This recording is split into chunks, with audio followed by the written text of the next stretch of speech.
President Rodrigo Duterte accepts Vice President Leni Robredo's resignation from the cabinet Monday, December 5. Communications Secretary Martin Andanar says Duterte told him, quote, "It is with a heavy heart that I accept the resignation of Vice President Leni Robredo." Robredo on Monday morning formally resigned as chairperson of the Housing and Urban Development Coordinating Council after receiving a text message from Cabinet Secretary Leoncio Evasco Jr. The text message directed her to desist from attending cabinet meetings starting December 5. Evasco explains Duterte's decision, saying cabinet members are expected to accept their appointment, quote, with implicit agreement that they agree with his program, platform, and policies. He says, quote, while there may be matters they take issue with, these are to be handled consensually because it is vital for the cabinet to be united. Evasco adds cabinet members are supposed to express their views, quote, discreetly and not be adversarial publicly. Vice President Leni Robredo, hours after her resignation from the Duterte cabinet, urges Filipinos not to be afraid and to stand up for their convictions.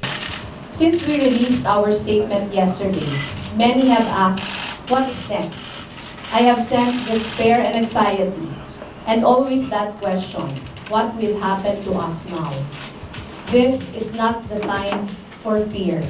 It is a time for conviction. It is a time for courage.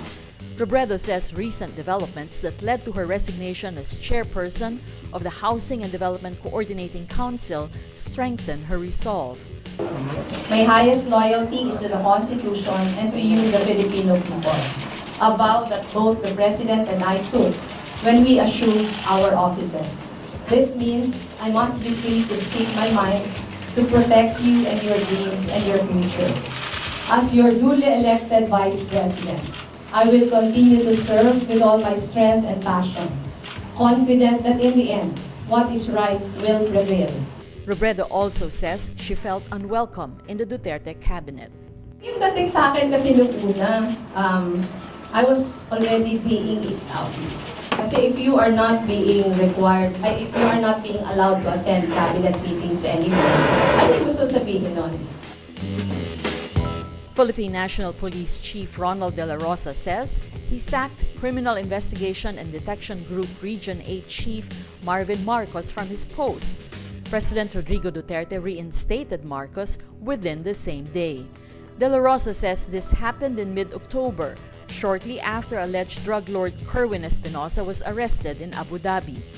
Espinosa apparently told the PNP that Marcos was a recipient of drug money in exchange for protection. The information prompted Dela Rosa to order Marcos's relief, but Duterte, through longtime aide Bongo, instructed him to reinstate Marcos on the same day. Marcos led the police operation that served a search warrant against Espinosa's father, Albuera Mayor Rolando Espinosa Sr., in jail. Espinosa was killed when he supposedly fired at the police. Dela Rosa admits reinstating an official on the same day he's sacked is unusual. He says, quote, that doesn't usually happen. To be frank, I was wondering myself. Dela Rosa adds, quote, but who am I to question the wisdom of the president? Pampanga Representative Gloria Arroyo denies President Rodrigo Duterte offered her the Foreign Affairs post when they met last week. Arroyo says, quote, there's no offer of a cabinet post to me. On November 28, Arroyo had a private meeting with Duterte in Malacanang. She says Duterte showed her during the meeting a list of politicians allegedly involved in the illegal drug trade. Arroyo says, quote, I leave it up to Malacanang to disclose whatever they want to disclose about our meeting.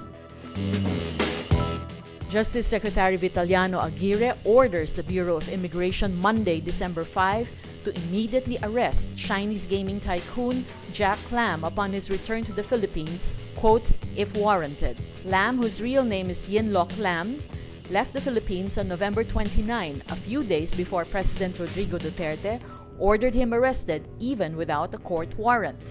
Aguirre says the issuance of an immigration lookout bulletin order against Lam can implement, quote, his immediate arrest pursuant to the directives of the President should the subject return to the country.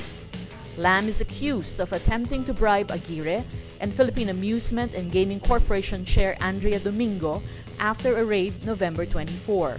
Over 1,300 Chinese nationals were arrested during the raid for illegally working at the casino in Pampanga.